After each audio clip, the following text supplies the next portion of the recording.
curtem, comentem, compartilhem o vídeo com seus amigos. Retrato oval, vamos lá para releitura.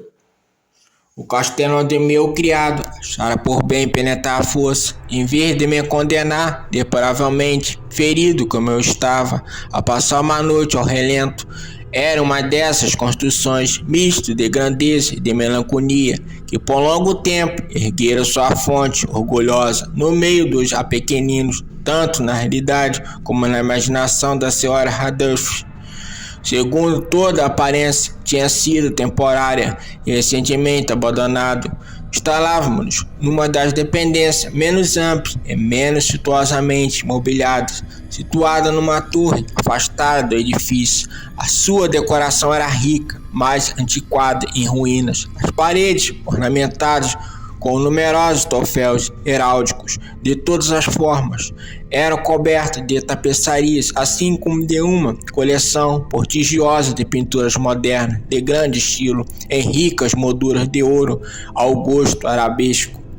Tomei profundo interesse, talvez fosse meu delírio a causa disso, por esses quadros suspensos, não só nas principais paredes, mas também nos inúmeros recantos que a extravagante arquitetura do castelo tornava inevitáveis, de tal modo que mandei Peck fechar as pesadas portas das janelas do aposento, pois já era noite, acender um grande candelabro de vários bancos, colocando junto da minha cabeceira, e abri de pá em pá os reposteiros de veludo preto, garnecido de franjas que cercavam o leito.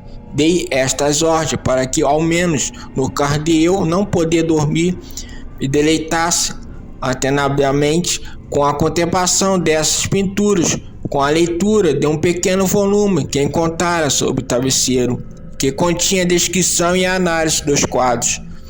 Li durante muito tempo, contemplei religiosamente, devoradamente. As horas consumiram-se, rápidas e gloriosas. Chegou a profunda meia-noite. A oposição do candelabro não me agradava, por isso, estendendo a mão com dificuldade para não incomodar o meu criado, que repousava, coloquei o objeto de maneira que fizesse incidir os seus raios plenamente sobre o livro. Mas o efeito produzido foi absolutamente inesperado. Os raios de luz das numerosas velas, porque eram muitas, caíram então sobre um recanto do quarto, que até aí uma das colunas do leito mergulhara em sombra densa. Vi a luz viva, uma pintura que a princípio me tinha passado despercebida. Era o retrato de uma jovem já amadurecida, quase mulher. Deitei ao quadro um olhar rápido e fechei os olhos, porque a princípio eu próprio não soube porquê, mas enquanto mantinha as pálpebras fechadas, analisei rapidamente a causa que me obrigara a fechá-las. Assim fora um movimento voluntário para ganhar tempo e para pensar, para que me certificar de que a vista não me enganara, para acalmar e preparar o espírito para uma contemplação mais frio e mais segura. Ao fim de alguns instantes, olhei de novo fixamente para o quadro. Não podia duvidar, mesmo que quisesse, de que via então com toda a nitidez, pois a primeiro fulgor do candelabro sobre aquela tela dissiparam o espanto e o devaneio de que os meus sentidos estavam possuídos. Chamar-me no instante a vida real. O retrato, como já disse, era de uma jovem mulher. Era simplesmente uma cabeça com espados, tudo naquele estilo que se chama, em linguagem técnica, estilo de vinheta, bastante à maneira de Sully, nas suas cabeças prediletas, os braços, o seio e até a extremidade dos cabelos radiosos fundiam-se imperceptivelmente na sombra vaga, mas profunda, que dava contraste ao conjunto. O cachilho era oval, magnificamente dourado e lavrado em metal, ao gosto mourisco. Como obra de arte, não se podia encontrar nada mais digno de admiração do que a própria pintura.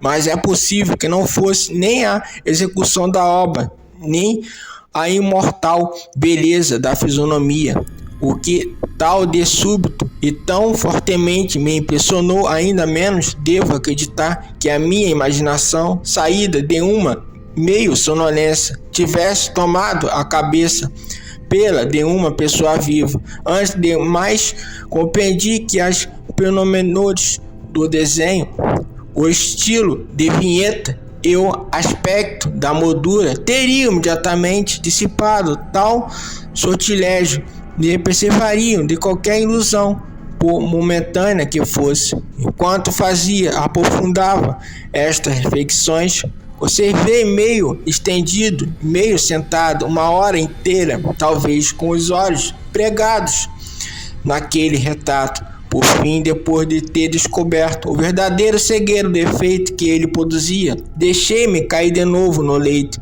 Adivinhara que o recanto da pintura residia numa expressão vital, absolutamente adequada à própria vida, que a princípio me fizera estremecer e finalmente me deixara confuso, subjugado, amedrontado, com um profundo e respeitoso terror. Tornei a pôr o candelabro na sua posição primitiva, depois de ter assim furtado os meus olhos a causa de tão grande perturbação. Procurei vivamente o livro que continha a análise dos quadros e a sua história, indo direto ao número que designava o retrato oval. Li o vago e singular relato que se segue.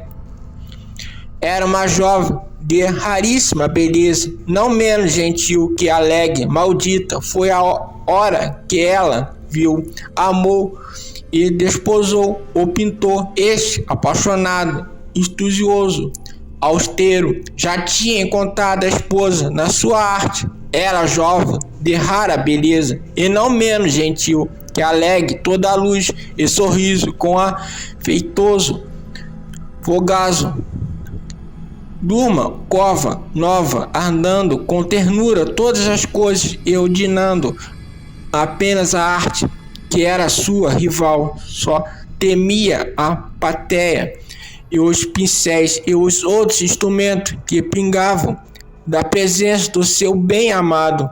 Terrível coisa foi para a dama ouvir o pintor exteriorizar o desejo de pintar também a sua jovem esposa.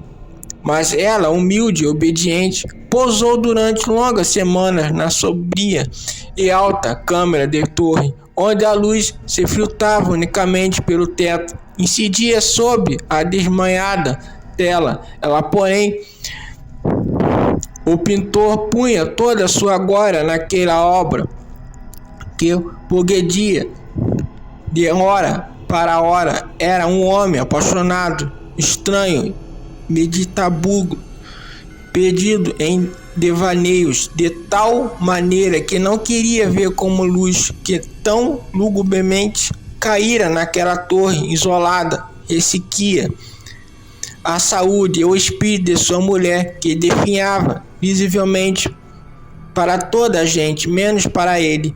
E ele sorria sempre que queixa, pois via que o pintor de tão grande renome sentia vivo e ardente prazer na sua tarefa e trabalhava noite e dia para pintar aquele que tão tenamente amava, mas que enlouquecia cada vez mais de dia para dia. Na verdade, aqueles que contemplavam o retrato falavam em voz baixa da semelhança, como de extrema maravilha, como de uma prova do talento do pintor, não menos que o seu amor profundo por aquele que ele tão miraculosamente pintava.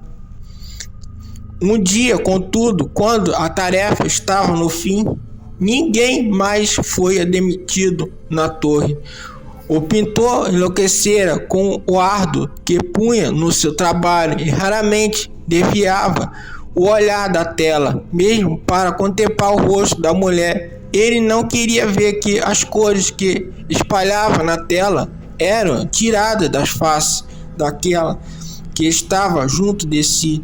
Enquanto muitas semanas já se tinham passado e muito pouco restava para fazer nada mais que um retoque na boca e uns laivos nos olhos, o espírito da retratada ainda palpitou como chama viva de uma lâmpada. Foi então feito o retoque e posto os laivos por momentos.